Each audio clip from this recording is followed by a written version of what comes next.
আচ্ছা, hello viewers, এখন আমরা সকালবেলায় বাইক ট্যুরে বের হয়েছি। আকাশ খুবই ঠান্ডা, চারিপাশ গাড়ি ঘোড়া টুকটাক চলতেছে। তো শীতের মধ্যে বের হয়েছি মর্নিং বাইক ট্যুরে। তা আছে কালা হাসান, এই যে কালা হাসান। আশেপাশটা খুবই সুন্দর, যেরকম দেখা যেতেছে মোবাইলের মধ্যে। আছে আরমান ভাই, মিঠুন ভাই, আর এদিক দিয়ে মিল্ক ফ্যাক্টরি। আমরা আসছি আজকে 2টা-3টা বাইক সকালবেলা বের হয়ে গোলাপগ্রামের দিকে বলে যাইব, ওদিকে যাইতেছি।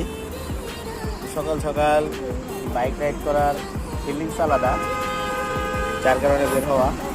সারাদিন অনেক জ্যাম থাকে, গাড়ি ধোয়া টোয়া থাকে, আর সকালবেলায় ফ্রেশ থাকে, ফিলিংস আলাদা, এই জন্য বের হওয়া।